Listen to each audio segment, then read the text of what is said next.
projects in the middle of the debate. I will give a brief introduction, then we'll give the floor to Mallory Tranois, that we'll talk about the importance of exchange of information in this area.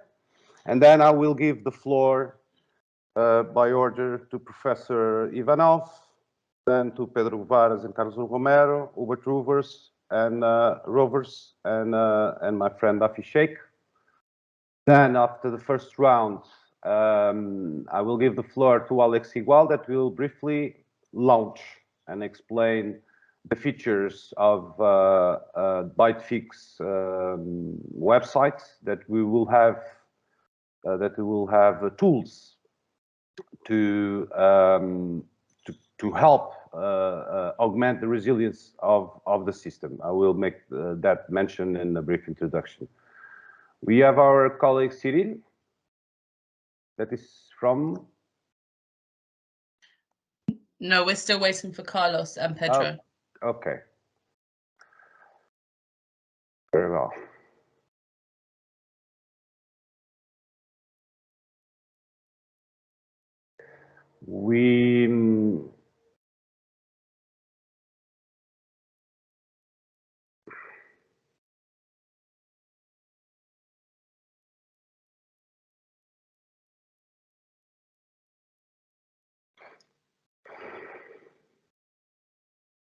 We have feedback from La Liga, Michel?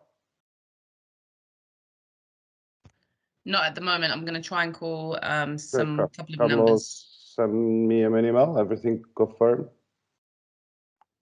Let me try and give them a call. 1 second. Okay.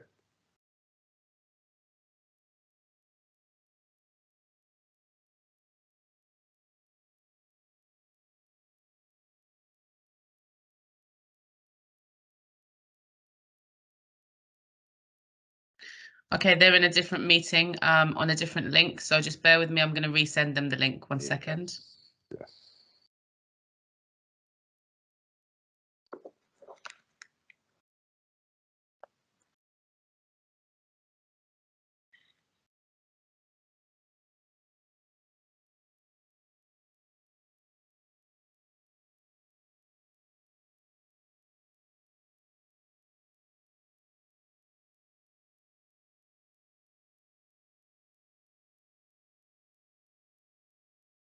I would invite you to keep your cameras on, of course, whenever you take the floor, kindly.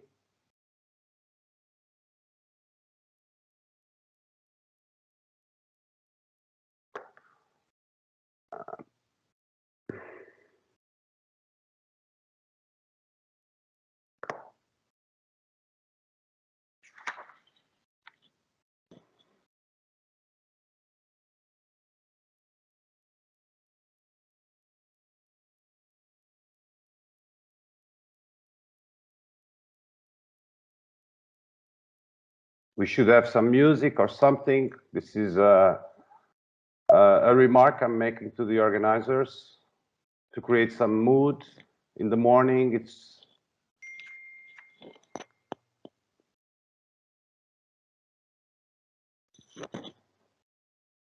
So the Spanish Armada is coming in.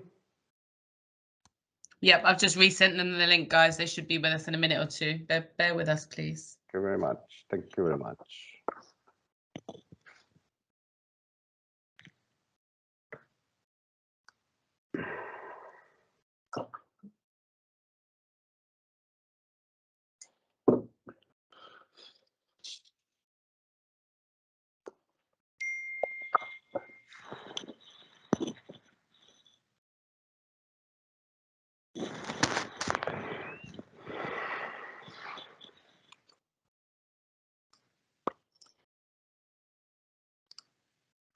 There we are. Diogo, you have Pedro and Carlos with you now. Thank you very much. Dear colleagues and friends, good morning to all. We are honored to have such a high panel with us today. We are speaking, of course, of sports. We are in the European Week of Sports, and the first word goes to the European Commission to salute once more the organization of this event. Since its inception in 2015, the International Center for Sport Security has been a partner and a committed partner. We consider that this initiative brings to light many of the problems facing sport, but also to convey its positive values all over Europe. As you know, the main lead of the European Commission European Week of Sport is BEACTIVE. As since 2015, International Center for Sport Security opts to be active by raising awareness to some of the main threats to sports integrity. We have been helping building several multi-partnerships and multi-stakeholder bodies and approaches. We are also founding members of the Sports Integrity Global Alliance, SIGA, and we are committed members of several expert groups in the field of match fixing. Today, we will present also and officially launch the websites of a project that is dedicated precisely to the subject that will occupy us today, exchange of information, BiteFix, building innovative tools to help and assist stakeholders in the exchange of information. And we have, I will briefly present the very high panel that we have today. And our objective during the European Week of Sport is to highlight one aspect and one difficulty that sports faces, but at the same time present solutions and bring people that are creating and building solutions. This is so one of the main objectives is to help creating resilience to the system, capacity building, and this session will be available for stakeholders, students, coaches, and people all over the world to be aware of the importance of creating networks, multi-stakeholder and multi-tactical approaches to tackle such threats. We are speaking today in concrete of match fixing that has become more prevalent today than ever. And how, due to the lack of quality of information exchange systems, proper awareness of key stakeholders, and shortage of efficient capacity building programs to sports organizations and other stakeholders enables an increasingly damaging criminal infiltration in sports. We will speak about the phenomena of match fixing with a focus on exchange of information. And we have in this panel today, let's say, all the pyramid of the monitoring of this phenomena. We are honored to receive Professor Edward Ivanov, the head of the International Academy of Anti-Corruption Research Department. He honors us with his presence with a solid academic and practical experience, professor in several universities, chair of Law School's Global League Studies Group on Combating Corruption, International Law Association Study Group on Cybersecurity, Terrorism, and International Law. Professor Edward Ivanov will give us his perspective of the global fight against corruption and how he sees the mechanisms to better address match fixing in sport, in concrete. We will have Pedro Varas, bienvenido. Pedro Varas is head of integrated projects in La Liga. He has also a wealth of knowledge. He has a degree in law and master in international sports law. And he works particularly in prevention programs in integrity and develops projects with different organizations. Carlos Romero is a statistician and UEFA Pro coach. He monitorizes the matches and follows the activities of the clubs in the season and friendly matches. He will speak about the work of La Liga, and I take the opportunity to say that I'm particularly honored to receive La Liga, because although I'm Portuguese, so very much it is to say this, We consider the Spanish League as one of probably the best example of a tough and concrete fight against match fixing with excellent results. So we will have the opportunity to hear their experience and their eyes in what concerns the exchange of information in particular. We will receive also Hubert Rovers, that is one of the founders of the European Football Development Network and is very much focused in a very important area, the corporate social responsibility. He has a wealth of knowledge and experience in building integrity programs and capacity building for grassroots. He is also the chair of Show Racism the Red Card in the Netherlands, and he has grown after being one of the founders of the Community Foundation of NAC Breda. They have built a very solid network of 130 professional clubs based on the More Than Football Foundation. The European Football Network is precisely doing on the ground what we argue as the path to tackle match fixing, is to shrink the room for fixers and for criminal infiltration. We will have also Afishik. Afishik is the head of Star Lizard Integrity Services. He has a very long experience in this area already. He has a background. Afi was working with as a law enforcement officer in the Serious Organized Crime Agency in the UK, HM Customs, and Metropolitan Police, including diplomatic services overseas. As you will see, Afi is particularly clear in his approach, very practical, and with an holistic perspective that will be of great help, because it links also all the stakeholders, the several stakeholder groups. Finally, it is my pleasure and honor to present my colleague and friend, Professor Mallory Tranois, based in Paris. Mallory is the author of the thesis on the European harmonization on online gambling.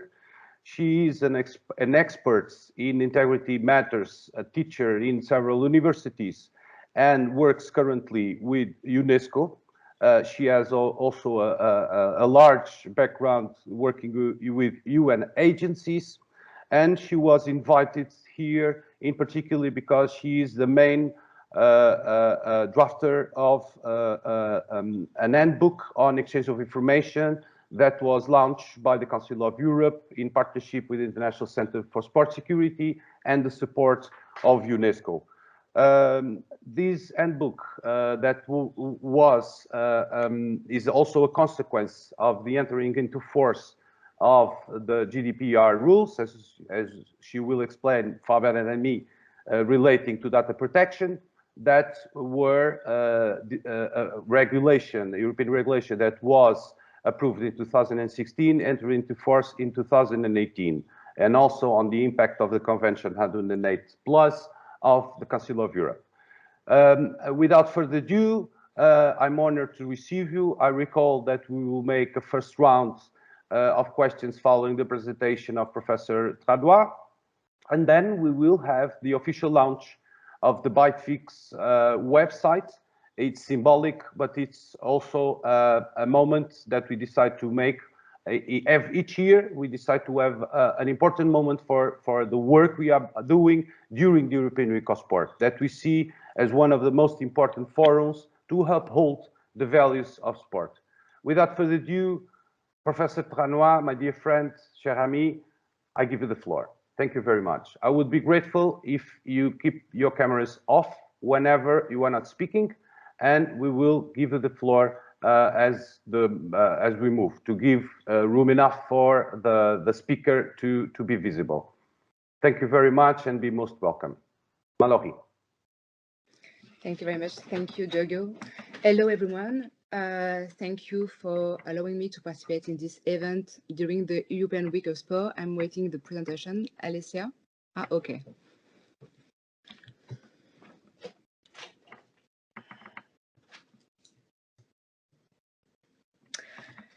Merci, Alicia. My presentation today will be on the handbook on information sharing to combat the manipulation of sports competition that I have had the privilege of working on. So why this handbook? As you know, the increase of the number of organizations of sports competition has increased the number of cases of manipulation. For the most part, these cases of manipulation have a direct link with the sport betting sector, which has given rise to new risks, social risks through the problem of addiction, and public order risks through fraud offenses, money laundering, and even match fixing. The Council of Europe has decided to react to this problem. The Council of Europe sent an official request to the president of the ICSS and the president of the Sorbonne ICSS research program for asking them to think about writing a handbook. As you know, the information sharing is the key of the fight against acts of manipulation of sports competition, so it was logical to write a handbook on this issue in connection with match fixing. This project was carried out by 3 partners, the ICSS through the ICSS Inside, the University of Sorbonne Paris 1, and EPAS with the support of UNESCO. The main objectives of this handbook is to facilitate the exchange of data between all stakeholders involved in the fight against sport manipulation. To write this handbook, 3 main stages were carried out. First of all, we carried out an inventory of the existing legislation. Then we identified and analyzed the good practices of the sector. And finally, thanks to this first step, we were able to offer a recommendation to improve information sharing between all actors. More specifically, we have conducted specific research and analyzed national, regional, and international legislation in the field of personal data on the one hand, and the fight against the manipulation of sports competition on the other hand. At the same time, in order to complete our research, we sent questionnaires to all stakeholders, and we conducted interviews with the experts. This inventory has enabled us to identify the strengths and the weakness of the legislation in order to propose recommendations in line with the issues. This inventory also allowed us to identify the people interested by the data collection as well as the people who were involved in the collection, processing, and exchange information. As you can see on this slide, the nature of the people interested in data processing is wide: international organization, regional organization, association, etc.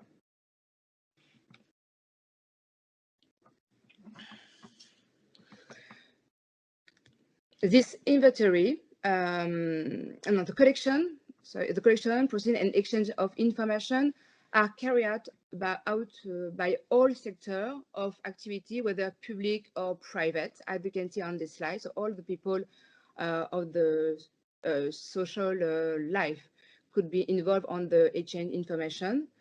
This inventory has enabled us to make 3 main observations: the state of the art. First observation, there is an heterogeneity of national law on the subject of information. The previous, thank you, of exchange information in connection with a sport organization. Indeed, there are 3 types of frames.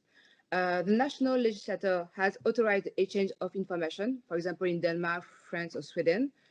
The second is the stakeholder signed a cooperation agreement, a kind of MOU, including exchange information. And the last type of supervision that we can identify in Europe is the creation of the unit specializing in fraud, for example, in Great Britain.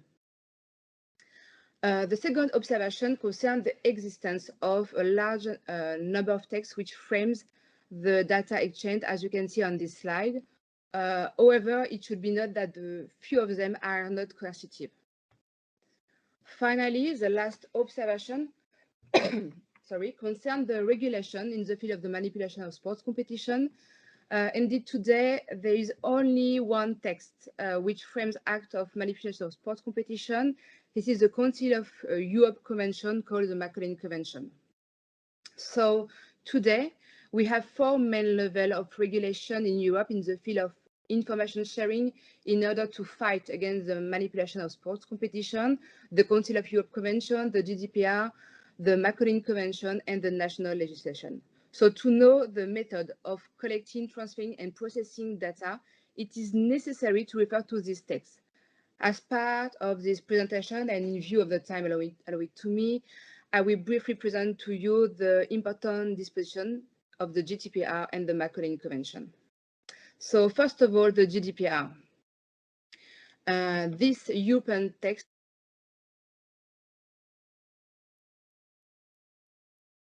Mallory, we have lost you.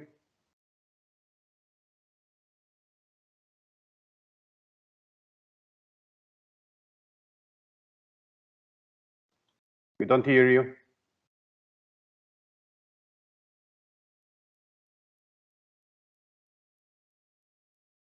We are not listening to you, Mallory.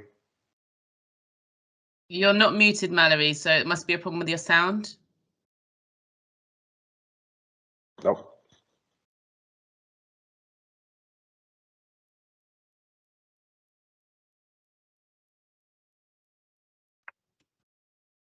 Hello? No. We still can't hear you.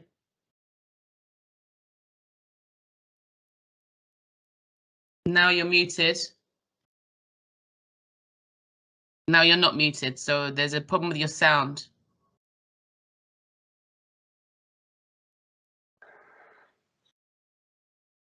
So while Mallory is solving the issue, it's okay. She's entering now.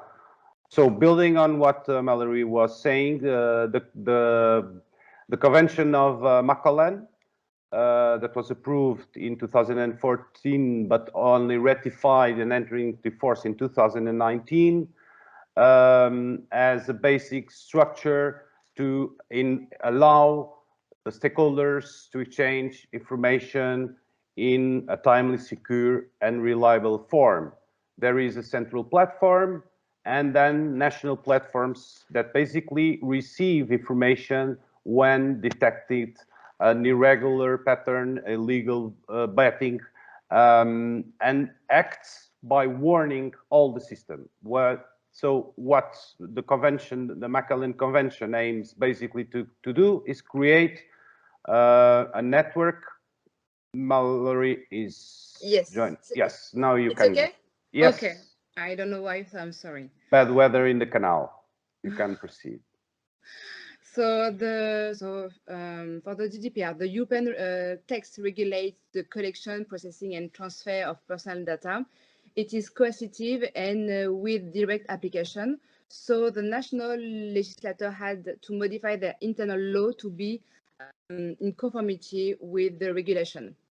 This text set out a precise definition of the term of personal data, but as you can see, the scope of this definition is wide.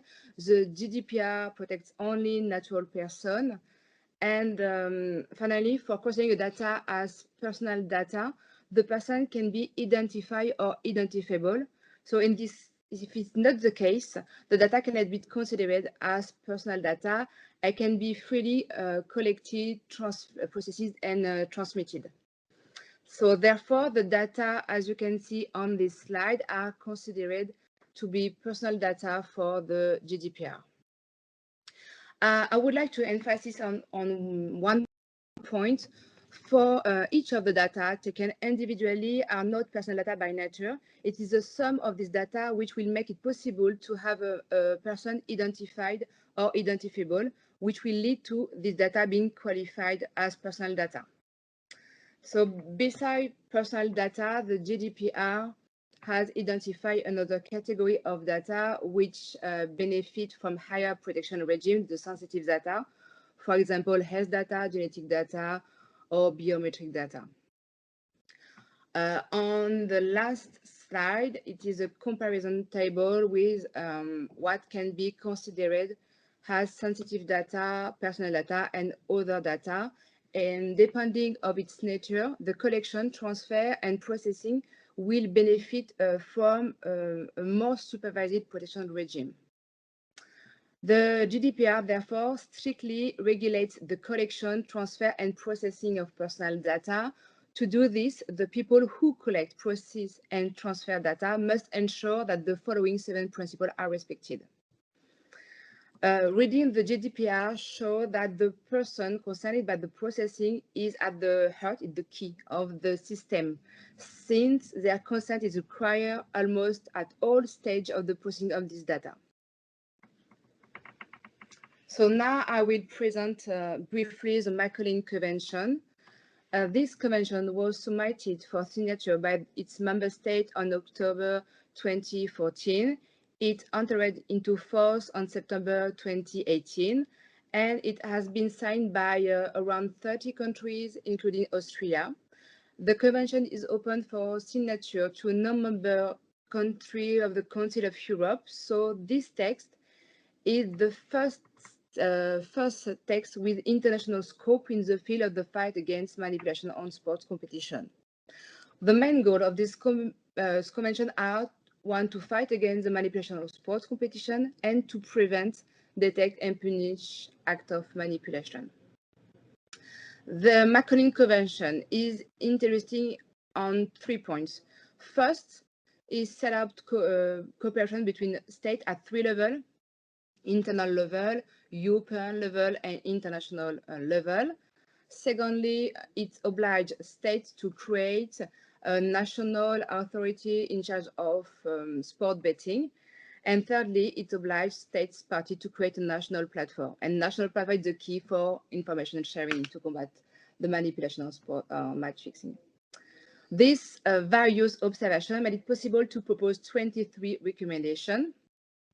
I will only present some of them to you, so I would like to not to be too long. For example, the recommendation 3 will allow exchange of information in the event of suspicious bets between all interested parties. This type of mechanism exists in some countries, but not all of the country, in all of the country. For the recommendation 4, the analysis of the cooperation agreement made it possible to identify their shortcomings, in particular on the nature of the data that can be exchanged and on the procedure to be followed. So having a European standard could improve the exchange of information. The idea of the recommendation 7 will be to have a list of standard data considered to be personal data that stakeholders can more easily identify the protected data. Still with the view to setting up a unified protection regime, the recommendation 8 aims to set up a uniform procedure on European territory. So as you could understand, the key, once again, the key to fight against manipulation of sports competition is the information sharing through the GDPR and also the convention, the Macaulay Convention. And finally, I would like to inform you that the manual was finalized a short time ago and will be published in the coming months, I hope. Thank you very much. Chère Mallory, thank you so much. You were quick, but you could take more time. But in any case, we will come to you. But most grateful to keep the presentation so clear and smooth. I will pass immediately to Professor Ivanov. After this explanation of Mallory, and we are in 2021, the Macaulay Convention is very recent. The GDPR is from 2018. The system is creating resilience, and I recall always an impressive speech in the UN Council of Human Rights of a victim of sexual trafficking saying that we need to create networks because criminals get very well along. So it seems that we are slowly building these networks, but corruptors and fixers are far more quicker. And how can we, how do you see this phenomena growing? How you see the pace of the response of the states towards corruption in general? How can we speed up the creation of these networks according to your experience? Thank you, dear colleagues. Good morning. First of all, on behalf of the International Anti-Corruption Academy, I would like to express our deep gratitude to organizers for the invitation to take part in this very interesting and important event. The International Anti-Corruption Academy, as some of you know, is an intergovernmental organization and at the same time an educational institution. We support capacity building, provide anti-corruption training, and carry out research on anti-corruption, compliance, and collective action. And as you all know, athletes, world champions, Olympic champions are great examples for millions of people, especially for the young generation. Many countries, they are national heroes, such as football players in, for example, Brazil or France, or ice hockey players in Canada or Russia. And their achievements create incentives for kids to start doing sport. And recognizing this, we all want to be sure that all these achievements are in fair competition. And we all understand that corruption not just ruins careers of particular athletes or coaches. Corruption also kills trust of the young generation, trust of kids. And I'm very glad that today sport organizations and the professional anti-corruption community join forces to protect sport from corrupt practices. In the ICSS research agenda, we pay a very serious attention to integrity and compliance in sports. We started analysis of typologies of corrupt practices in sports, and at the same time, analysis of best practices in promoting integrity and establishing compliance management systems and whistleblowing hotlines in various sports organizations, professional leagues, and clubs. Today, we discuss specific corrupt practices in sports, such as match fixing. At the same time, according to our analysis, many corrupt practices in sports are very similar to corrupt practices in the business sector. For example, acting in the situation of conflict of interest or violation of procurement rules in construction of sport facilities. And for managers of the sport organizations, acting in the situation of conflict of interest may become the first step towards the match fixing or using doping. We know that sometimes it's easy to enter into corruption relationships, but it's much more difficult to find a way out. So, as I said, we analyze compliance programs, compliance management systems at various levels in the national sport federations, in professional leagues and sport clubs, because we believe that compliance may support sport organizations in promoting culture of integrity and protect sport organizations from corrupt practices. We realize that some sport federations have very well developed compliance management systems. First of all, those of them that have already negative experience with corrupt practices, for example, FIFA or professional associations in tennis, or for example, the International Taekwondo Federation. At the same time, many sport organizations have only whistleblowing hotlines, and sometimes sportsmen, professional athletes are not very well developed how to use these tools, how to speak up, basically, how to use these instruments. And we believe that also experience of the business sector in promoting integrity and building up compliance management systems can be very useful for sport organizations, professional leagues and clubs. In 2019, we carried out analysis of more than 30 various anti-corruption compliance standards and guidelines published by various international stakeholders, by the UNODC, World Bank, OECD, etc., and published comparative tool for companies. Based on this experience, we are going to develop similar instrument that will summarize in very practical way best practices in anti-corruption compliance, considering on one hand the experience of the business sector and non-profit sector, On the other hand, considering the best practices of sport organizations and specific forms of corruption in sports. We also believe that raising awareness and promoting culture of integrity and fair play rules among athletes, especially among young athletes and their parents, is very important.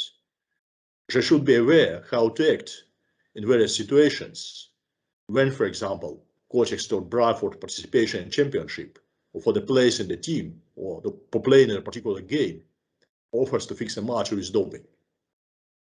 We will be glad to collaborate with sport organizations and provide necessary support in promoting integrity and compliance, and providing training on anti-corruption for various categories of professionals and sport organizations. And I believe that joining forces of sport organizations and the anti-corruption professional community can safeguard sport integrity and protect sport from corrupt practices. Thank you very much. Thank you very much, Professor, for such a clear intervention. It's very rewarding because you do what the Australians used to say about integrity, which is walk the talk. You are doing exactly what you are saying, creating the network and building up partnerships. And of course, if we are all bound by the rule of law, the universe of sports has to do the same. The great tension that exists, particularly visible in the last 30 years, is that sport was built around the voluntary system. So it's out of the generosity of parents and of directors that the clubs are built, and then the associations. And in fact, this amateur environment was not prepared to face the growth of the economic part of sports, the passion that leads today the impact of sport to everyone's daily life, since the newspaper, from the newspapers to the television to our relations, sports in the mouth and lives of everyone. It got a dimension that sport was not ready to address. And some sports organizations have clearly not understood that it's about protecting the product. Once we don't protect the product, it's very difficult. And in that dimension, you spoke about, I will revert to you, but you spoke about a very important thing, which is using the compliance rules. I will address our friends Pedro Varas and Carlos Romero the following question. According to your experience, and La Liga provides the tools, the most advanced tools, in our opinion, to tackle match fixing with the system of whistleblowings, compliance, etc. UEFA has implemented a licensing system to enact some rules, management and transfer, etc. Do you think that is enough? Well, I believe you have go more ahead with the tools that La Liga created. But how do you see the system today in terms of capacity building? Do you think that the compliance rules are better understood by the clubs, understanding that if we leave the fixers come into the system, sport will be ruined and will be no longer object of passion as they are? What is your vision about this? Are we better, and are we in the right pace to face the evolution of criminal infiltration? Well, first of all, thank you for your invitation to participate in this European Week of Sport. For La Liga, it's a big honor to be here. And my colleagues and me would like to share with you how we are working now with integrity program, and we can see how it works in prevention, monitorization, and also the investigation. As you can see in the first slide, we have created an integrity program based on 3 main areas. As you can see, first one is prevention, and monitorizations, and investigation.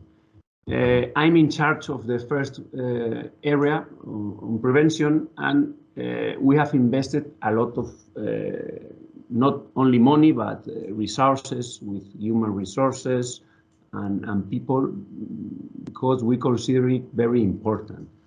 We did last year like 150 workshops with the players. You can see 2 photographs with the first division players. And we are visiting all the professional clubs at least once a year. We did, as you can see, 157 workshops, and we registered almost 4,000 players and coaches of the first division and the reserves teams, and also the grassroots and women football. These workshops takes around 20 minutes, and we cover different topics. It's based in betting, where they can place bets, where they cannot place bets, what happens if they break the rules, the fines, and also we talk about the legal, criminal, and sporting consequences of the match fixing. We explain them what is match fixing, the different types of match fixing, and the aim is that the players and coaches knows that these behaviors can be fined as a criminal offense. We talked about all the topics related integrity and also fair play. We implemented 3 years ago also the position of integrity officers, like UEFA did, I think 8 or 10 years ago, and we have implemented this position, and we have 7 integrity officers now working for us in our department. We covered almost 10 matches per week, and they are in permanent contact with our analysts. They are our eyes in the field, and we are in permanent contact with the analysts and also with us, because if something happens in the odds, maybe something happening in the field, and they are on the pitch and they can see more than we only in the benchmarks. They also participate in investigations, and they make a report of each match. At the end of the season, we have 10 reports of each week, and it supposes a lot of information, additional information, just in case we will need to open an investigation for that matches. And then the second main area is to monitoring and alert the matches, and my colleague Carlos Romero, who is an analyst of betting, will explain you how we work on it. Okay, so Thank you very much, Pedro. the monitoring and alert part, I'm in charge of that with my colleague David, that is not here, and I'm going to explain.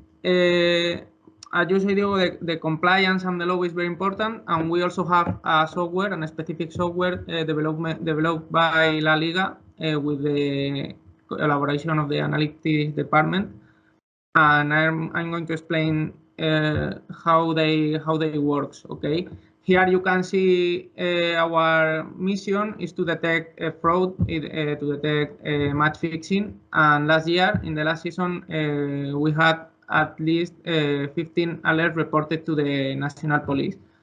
We have many games with alerts, and we send emails to our providers, but only 15 alerts in the last season were reported. That is a good signal. In the left side of this slide, you can see a small picture of our software, and our software is called Taike, and we have developed since 3 years ago, more or less. And it works with 3 dashboards. In one dashboard, we have a summary of all the competitions in Spain, not only first and second division. We monitorize all the competitions. In other one, we have what is the principal dashboard that we use. We have a graphic, as you can see, with the odds movements during the pre-match, during the game, and we have to see something strange moves. And in the other slide with the red circle, we have the stats of all the odds movements, and if there is something strange comparing with our predictive models, we have a sound alert, and the first step, as I said, is communicate to our providers and have their feedback and their opinion about these movements. And if they confirm that it is something strange, we have to report it to the national institutions, and they have to decide. And the other dashboard that have been implemented 1 month ago is we have also in the software all the eventing and tracking of the matches that help us to see if the performance of one player is different from other matches and something like that. This thing we can also do it with Media Coach. That's it is a known software of La Liga, but we can use both of them. Here is an example. 3 years ago, one of the great operations here in Spain of police was the Oikos operation. I don't know if you have heard about that. And an example of how we work is this. Okay, in the left side we have the odds of an investigating matches, and in the other side the odds of a standard match and how the odds should be moved. Okay, the first team is a team that have promoted to the first division in this case, and the other team is a team that is fighting for save the category and have the permanent. As you can see, all the odds are in the level that we predict, but in some case, in 45 minutes, the odds start to go down. So this is an alert for us, and we have to report it. In this case, this match was investigated, and there was some fine for the players and also detention. So, summarize, our objectives are monitoring in real time and in pre-match, storage all the data and have it for the future. And if there are some alerts, communicate it. And then if that alerts are confirmed that fraud, so report it. And finally, the third part of our work is investigation and complaints. And we are going only to show you the summarize in data in statistics of our work last season. Okay, summarize the most indicative number here is that we monitorized almost 7,000 matches, and that's all. If you have any question, we are. Thank you very much, Pedro. We will revert to you. Compliments again on a very comprehensive program that you have in place. You have mentioned one thing that we find particularly important, and the Macalin Convention in the end aims to do that. I will go to Mallory later on, which is the 7 integrity officers, the fact that you have an integrity unit, the fact that you created network with the authorities, with the clubs, and that we believe is the basic best practices. It was identified by Sorbonne ICSS study in 2014, which is precisely to have integrity units, to have people that in a daily life address these matters. So we will come back to you for you to tell us, to explain how you feel the speed of building this network, because the more this network becomes strong, the better we identify these suspicious matches and fixers. I thank you very much. Speaking about network, I will now pass to Hubert Rovers, that has inspired many people by creating a network that dedicates itself to speak about sports, in particular football, but saying that this is more than football. So you are creating, especially in the grassroots level and with the clubs. So you do both things. you create awareness to the policymakers and the sports governing bodies, and at the same time you have programs on the ground, very impressive programs like more than football precisely. Give us, you are not in the field of fixers, you are in the field of fighting match fixing, you are in the field of protecting the values of sports and as a social tool. Tell us how you have managed, and in a few years, I would say, to convince so many professional clubs all around Europe. You have already 130 clubs to create these networks, because we see you as an example of what we need to do, everyone, to create networks. How hard has it been to create these networks, and what is your perception of match fixing infiltrated in sports overall? Hubert.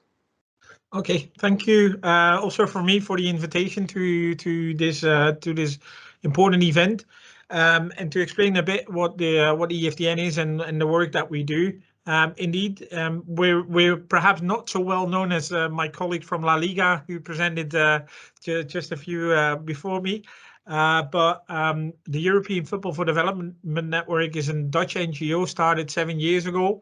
And we started with 7 clubs who all had the conviction that football is much more than just trying to win the Champions League, and that every club, no matter how big or small, really has value in its community.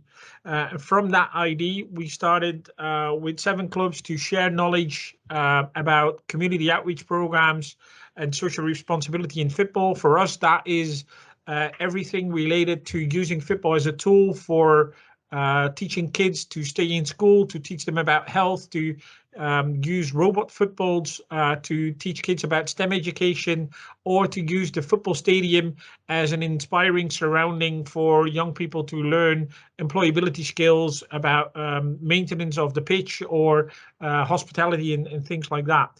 So from that area, and with the growth of the network, because indeed we're now a network of more than 135 clubs, leagues and FAs, ranging from 3rd division clubs from Scotland, Portugal and Finland, up to FC Barcelona, Inter Milan, Juventus, Chelsea, Liverpool, and everything in between, but also national leagues like the English Premier League, the Scottish SPFL, the Dutch Eredivisie, and the Belgian Pro League.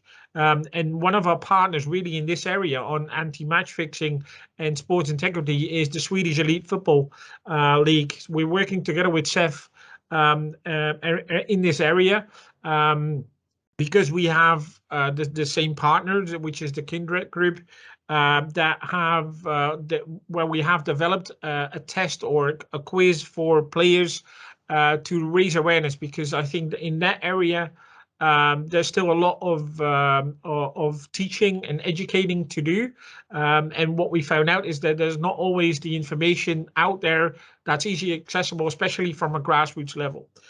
So with the growth of our network, we the number of topics really shifted as well, and for us the integrity of sport is part of our good governance pillar of the 7 pillars that we have on education, on employment, on health, social cohesion, social inclusion, environmental sustainability, and indeed good governance. And good governance for us means total access in football, so equality for men and women, stadium access for wheelchair access, or audio description for people that are blind or narrow-sighted, but especially also keeping the integrity of sport, which means for us educating players from an academy level, but from an amateur level to academy level to an elite level, about the values of sport, the importance of sport, but also teaching our members about that the players are human beings, and that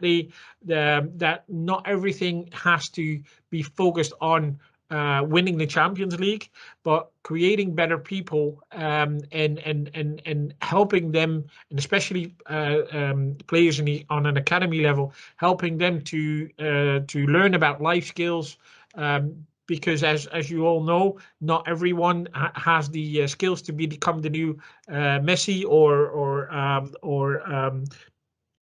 another famous player. And not everyone will make it to be that be that paid player that makes sufficient money after 33 or 35 years old when they stop playing football. 90% of the players still need a new role in society until they can go on leave. So it's really, for us, it's really important that football clubs realize that, and that perhaps it's not the right word in English, but player sustainability, the well-being, the training for them to be more than just a football player, as an ambassador in community outreach programs, but also for them to realize what they can and cannot do while they're playing a professional football. So that goes for us. The program that we are partnering with CEF and with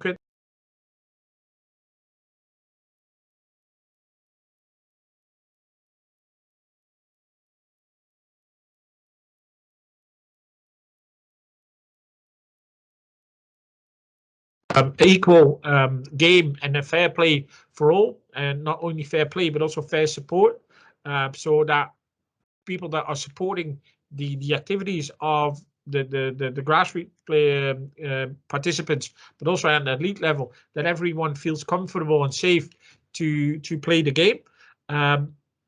But from there, that's where it starts for us. And then the Fair Sports for All program, including the test and a code of conduct, is provided to member clubs to, well, a bit similar, but not as developed as the representatives from La Liga presented. But together with the Swedish League, we're trying to set up the same thing and disseminate that throughout the 32 countries within our network.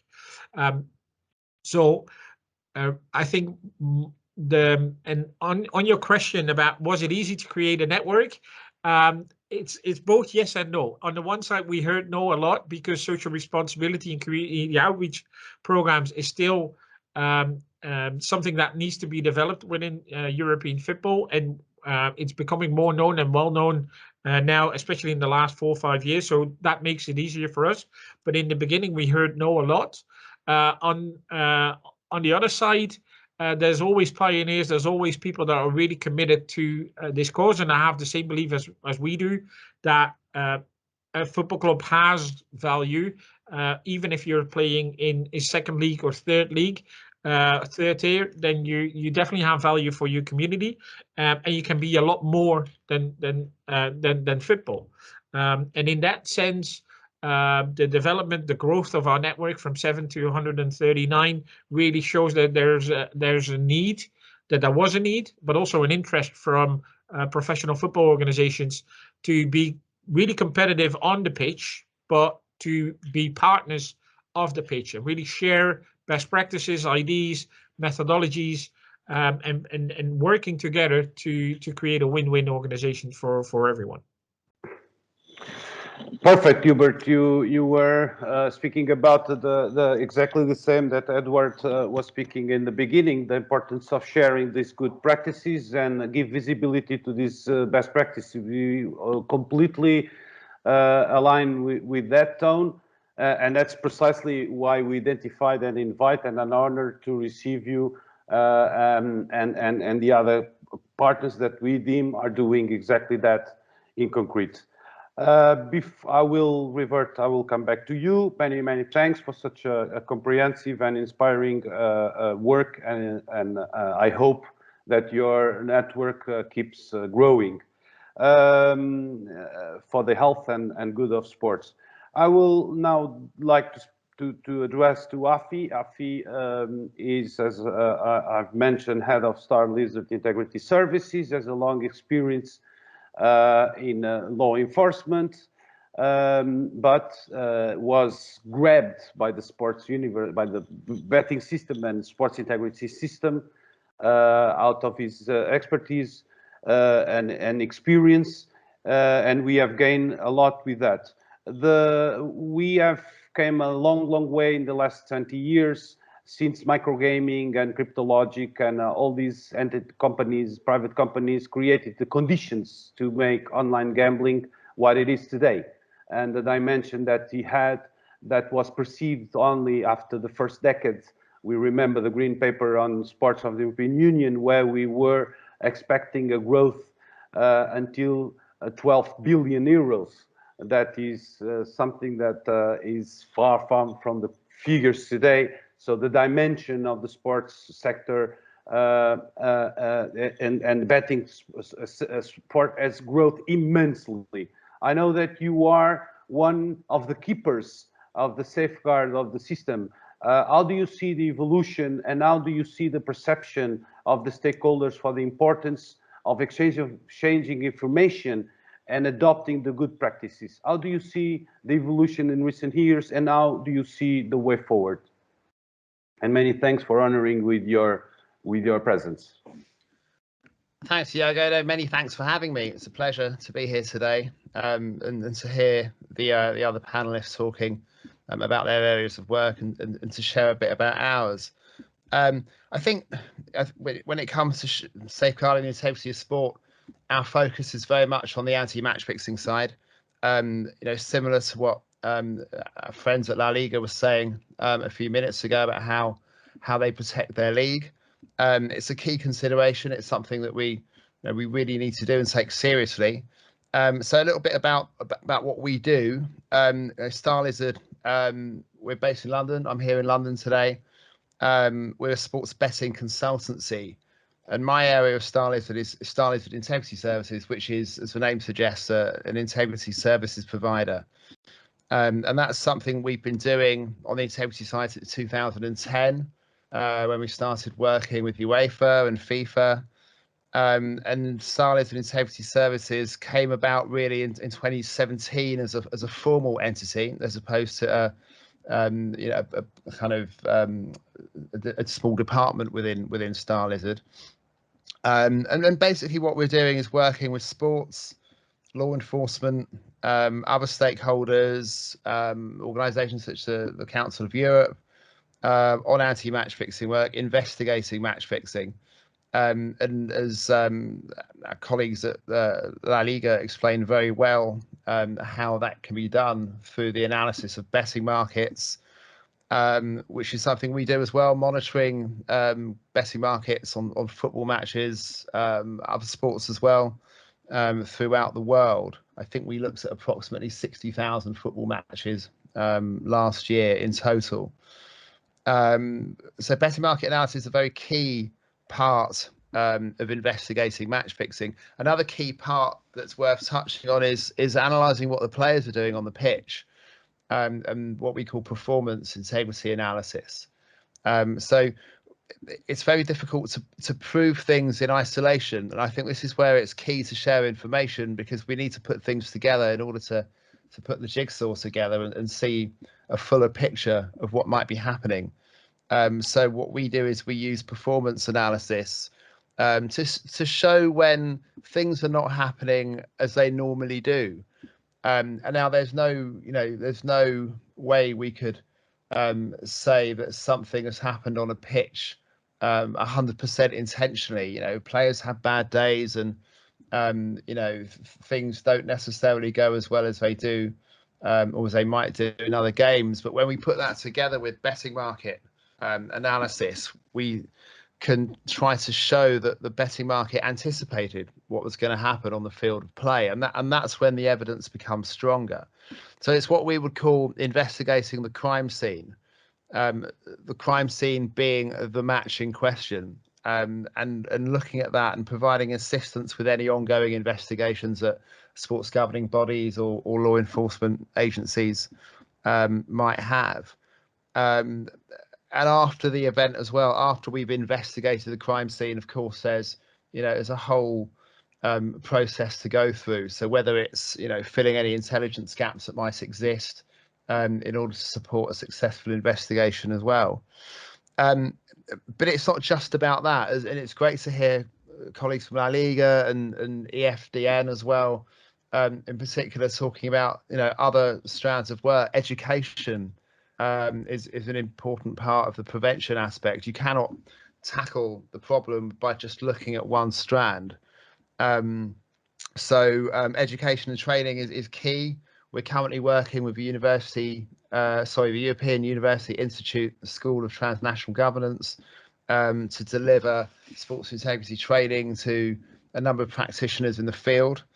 We're offering a scholarship program to support some deserving applicants on that as well. And the whole point is to try and kind of share knowledge, not just operational knowledge, not just information about, you know, specific cases of match fixing, for example, but sharing knowledge about how we all do things, getting people better, trying to make the sports integrity landscape more knowledgeable, knowing what we can do about the problem and how to investigate it. Because I think the information is out there, and that's a key thing.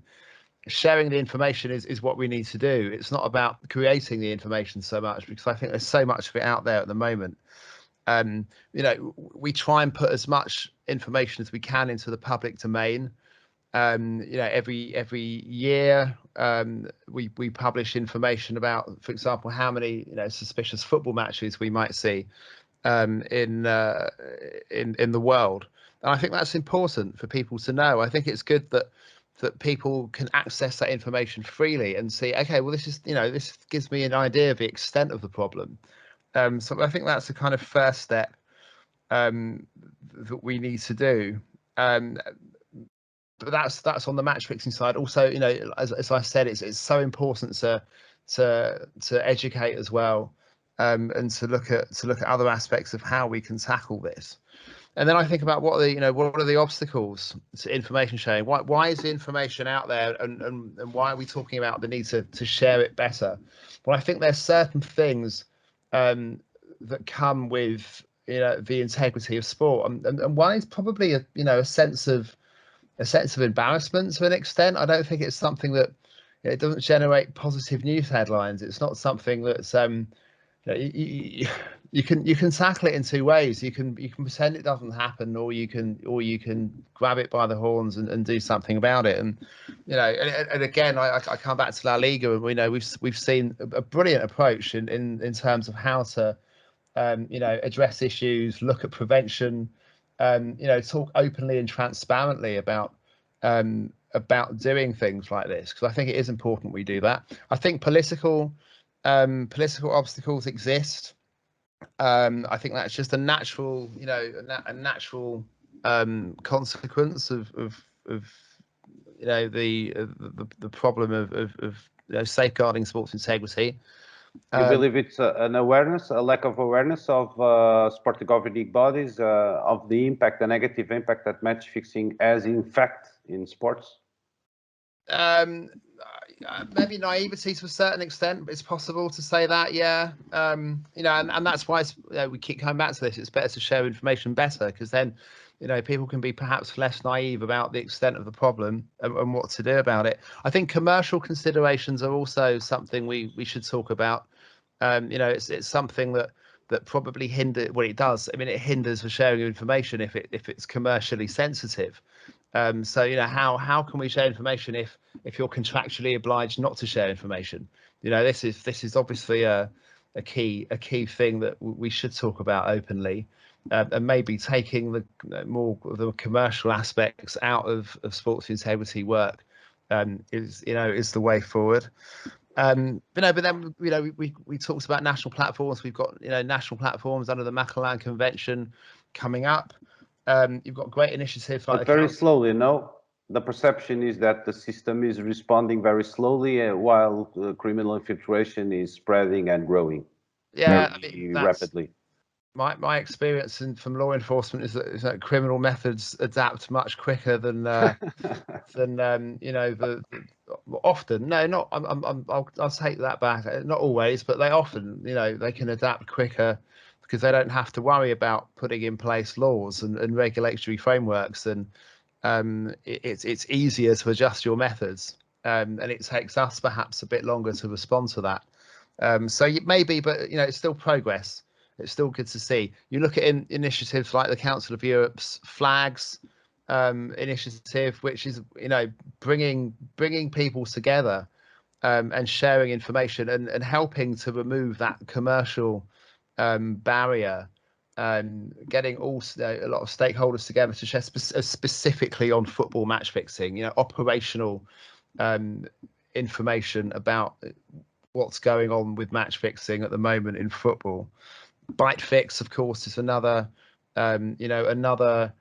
initiative which is aimed at sharing information better. So it's good to see. It's good to see that people are talking about this, because I don't think it's helpful to, you know, all sit on our own bits of information as if it's like an empire. And it's particularly good that we feel like the International Academy of Anti-Corruption and other international bodies addressing the phenomenon of corruption altogether, looking at sports and helping creating that resilience by sharing the best practices. I will look for, as it was mentioned, to see this group of minimum standards, like SIGA also promotes and proposes to the system, create minimum standards that could create a language that we all understand and understand. We need to be more practical in substantially by educating, as you said, and creating awareness.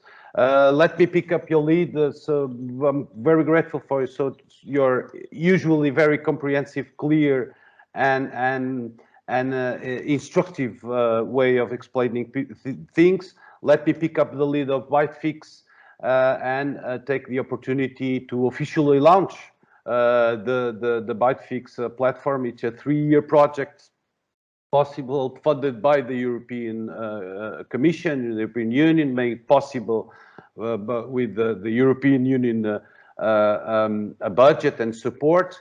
And I will give the floor without further ado to Alex Igual, that he will show us what are the main features and the contents that are already available. We argue that, as Afi was saying, that disclosing information and like La Liga practices also, disclosing information is a very effective form of capacity building of the system. The fact that we do this debate, that this type of debate at high-level panels that are available then to stakeholders, to students, to people all over that have will take part in building this resilience.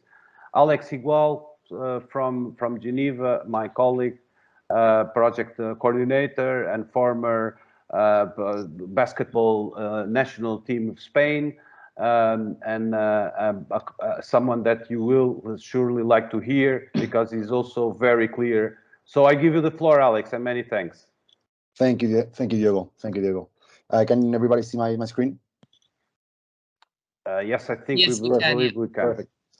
So yeah, as we've been mentioning a couple of times already during this e-forum, for us it's an honor to launch BiteFix, the BiteFix platform during the European Week of Sports, and we hope with this tool to add some value to the community, as we have been discussing so far.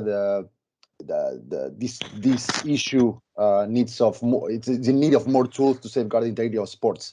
So this is a very important step for us, and we are very happy to be launching this website. As already has been mentioned, the BiteFix project aims to develop and provide innovative and practical tools to enable committed stakeholders to work together against match fixing and betting fraud in sports. And with our added value, we are trying to raise awareness about the importance of safeguarding the integrity of sports, and we pretend to educate and help the sports community and support the increase of knowledge about match fixing, obviously focusing on grassroots levels, but also by sharing information by experts.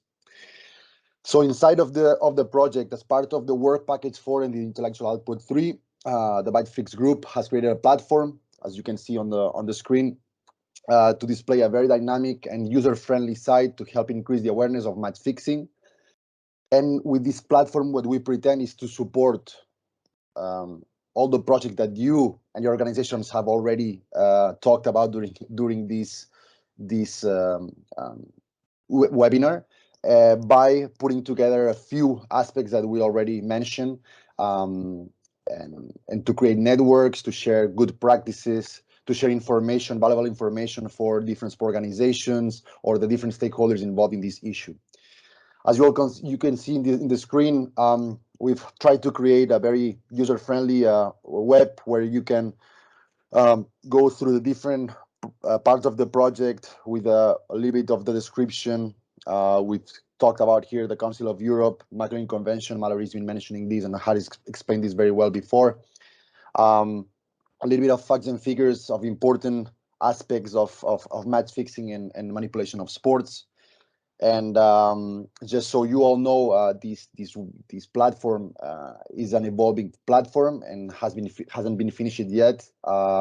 And all the contents would be uploaded by the time that the milestones are accomplished during the project as well.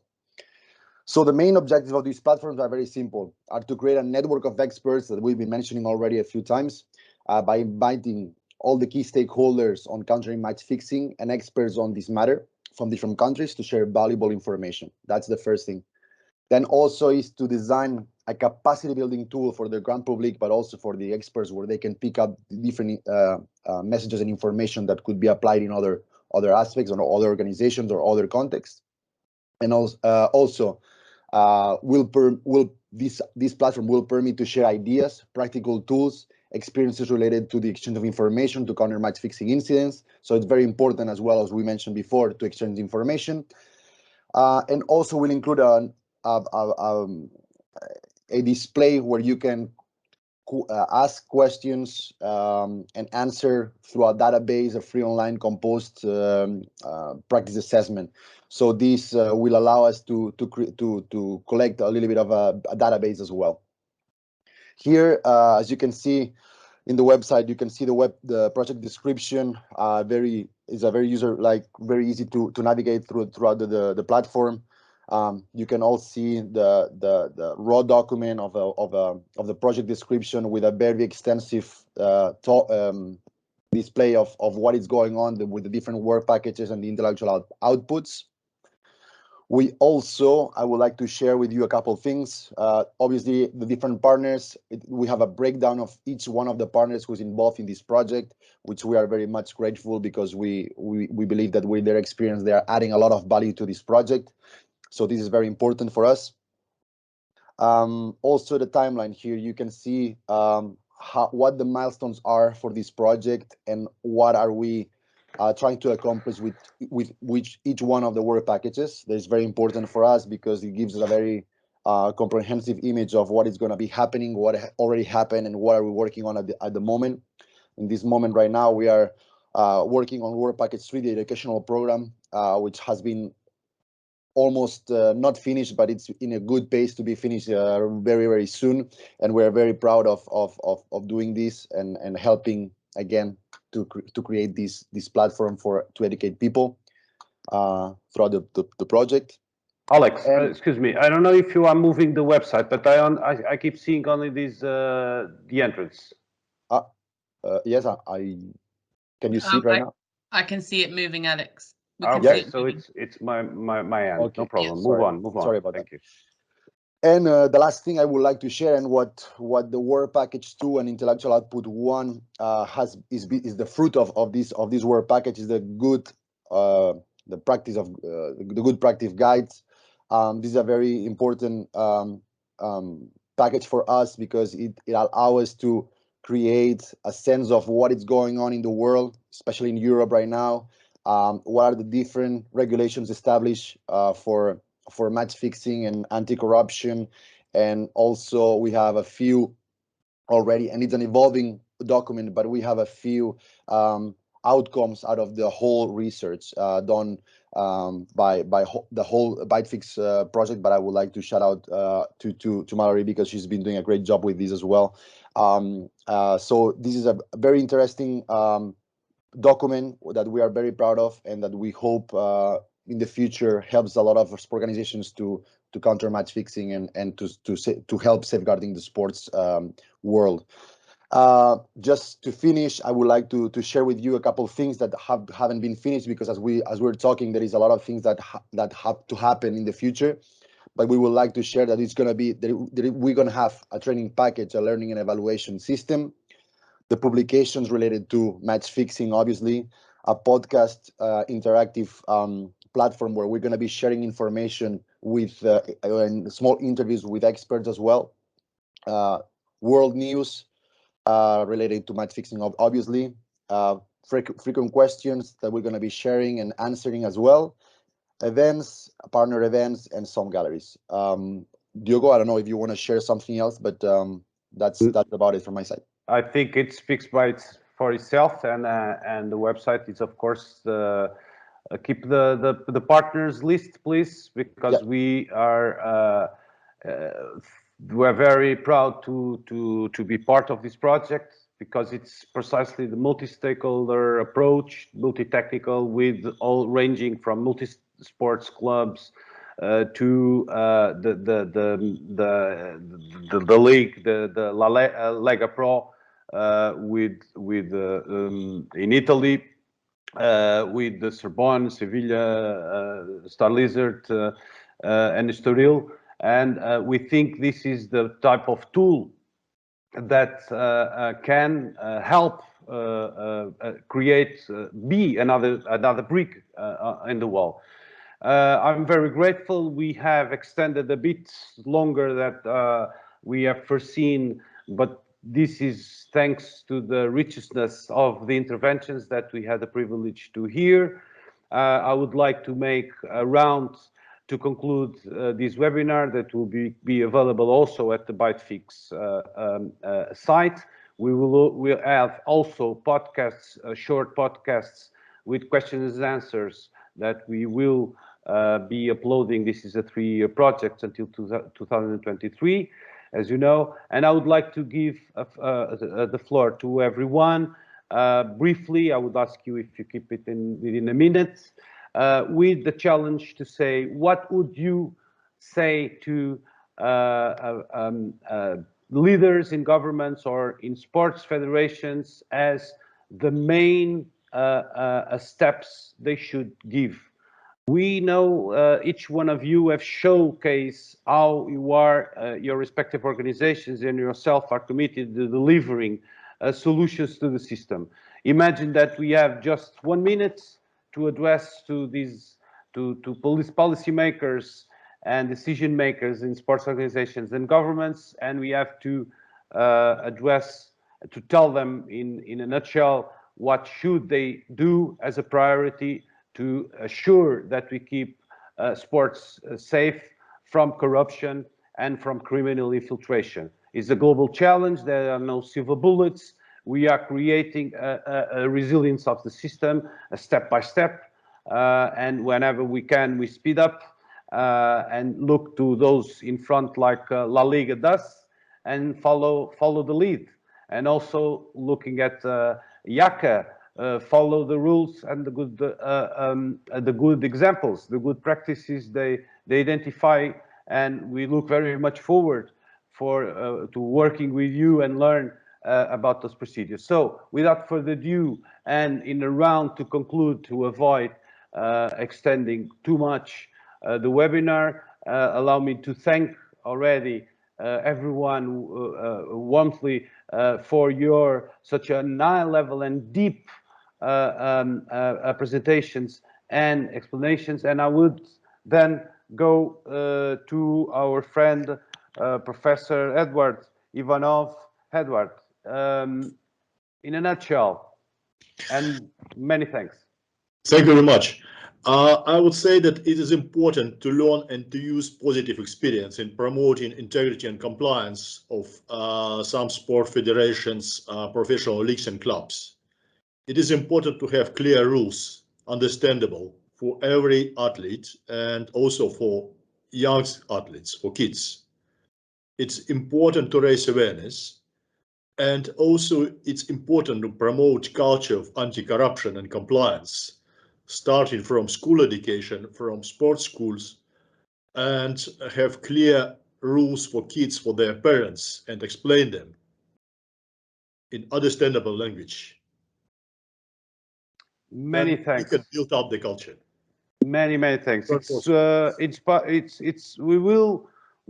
I have taken note, and we will have one of these days this discussion and a webinar or an event around this that you mentioned, the culture of anti-corruption. I think it's very interesting angle, and thank you very much. This is a good lead for leaders, for decision makers. Build a culture of anti-corruption. Many thanks once again.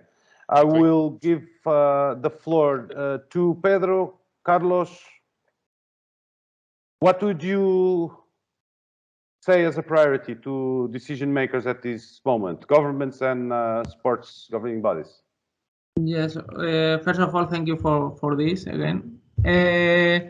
Our step by step right now is to continue to invest and develop the prevention and monitoring, and also we are working together with government and force institutions because we consider that it's so important that young people not start to bet and have this addiction. And for example, here in Spain, from 1 month ago, I think, the betting markets advertisements, it's only permitted between 1 a.m. and 5 a.m., for example. And it's gonna be out also in the t-shirts of the players. And I think we have to work on this line to the future and also continue to prevent and monitorize. Thank you very much. It's great news. We are all a bit worried seeing that betting advertising and appealing to betting has increased, particularly during this COVID period. So it's